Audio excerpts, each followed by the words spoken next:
Doing an unboxing video. Got some goodies in from Primeweld today. Using my trusty old Linux knife here.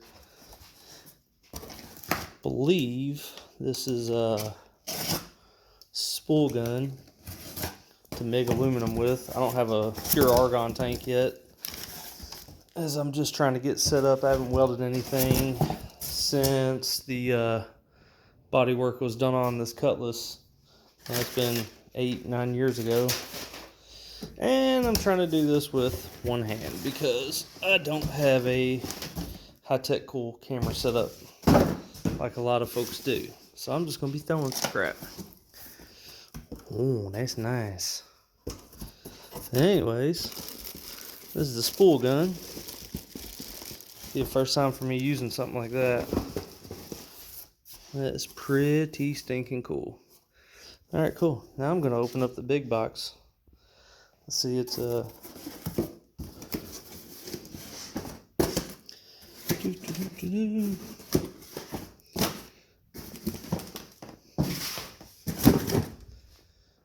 is their MTS200, and I am not left-handed, so this is a challenge.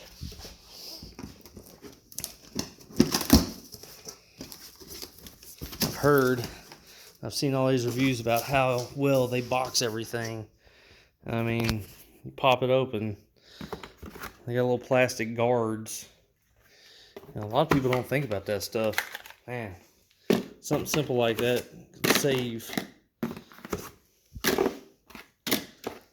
save an expensive tool. Let's see what we got in here. Oh, something heavy. Might have to sit my phone down for a second. Hang tight. All right, I'll probably have to pause a couple times because I'm working with one hand. Ooh. So here's a CK Worldwide TIG torch. It's a 17, I believe. Yeah, never TIG'd before, so it's going to be a new one. I plan on learning this because eventually I want to get a actual TIG machine and do some aluminum, because I've got some plans for that, but I need to learn how to really TIG. And yeah, I can pay to have somebody do it, but if I can learn it myself, it'd be a whole lot more fun. So there's the TIG torch, and we got a ground lead. I've heard good, I've heard bad. We'll see. It's one I've always used before, so on the old Lincoln machine my brother-in-law had. But this will be my first welder that's actually mine, so we'll see how this goes. I think it should be fine. And then we've got big old Hoss power adapter. I actually have my garage. Wah, wah, wah. You can kind of see over on that wall there by the panel. Got it wired up for 50 amp 220, which is what I was told it would need. So I waiting on an extension cord because I don't have a way of getting over there with this little one-car garage. So, oh, there's your electrode holder for stick welding. I have never stick welded. Don't really have much of a desire to. I might learn it eventually at some point, but heard this is a pretty good deal. What else we got in there? Oh, it's the MIG torch. And the roller goodies for the wire feeder. Got a gas line. Everybody talks about how good the quality is on this. It's crimped instead of clamped. I could see why. It just looks a whole lot better. Feels quality. The fittings feel good. What is in this box? Oh, that's the meter there. I'll have to get to that. I'll have to do another video once I get everything set up. Alright, this box is heavy, so pause, I shall return. Something I noticed, actually, real quick before I close that box up. Man, just glad to see. I love seeing this stuff. This is the MIG torch. This is made in the USA.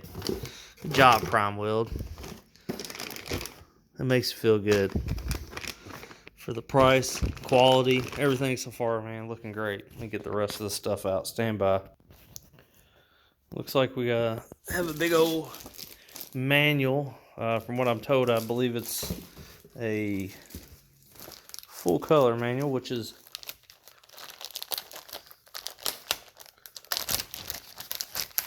sorry, trying to open the bag with my teeth.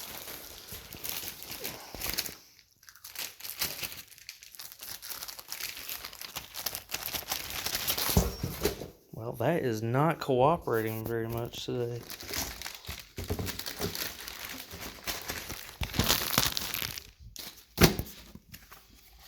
Yes, it is. Look at that. People just don't do that type of stuff anymore. So, I mean, taking that kind of time and putting everything in color and very detailed, let's just go on the extra step, man. That makes such a difference. They even have this laminated setup guide. Oh, try and get it. There we go. Awesome setup guide. I'm gonna tack it to the wall, I guess. Give you the kind of the baseline for thickness and what wire diameter you're using. I'll be using this is what I've used in the past. Does good. It's a Lincoln Super Arc 30 thousandths. It's the ER70 S6 wire. That with 3350 helmet. Got a little Harbor Freight cart there for the money. Can't beat it. One of their welding blankets. So, oh, let's see if I can get this beast out here. I am making a mess in the garage. I'll have to clean this up. Like I said, I'm working in a one-car garage, so I don't have a whole lot of room for activities yet. Oh, bring it over here, I guess. Getting old, folks. Getting old.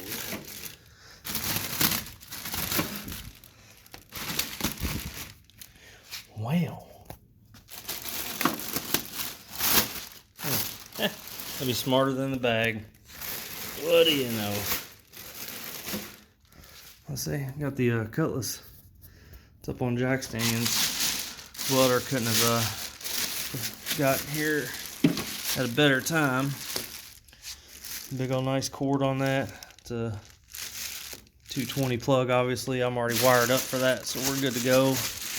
This is a multi-process, and it is dual voltage, runs on 110 or 220. But everything I've ever used, actually the Lincoln I'd welded with before, it was only 110, and it did a great job. But I have 220 available to me, so that's what I'm gonna use.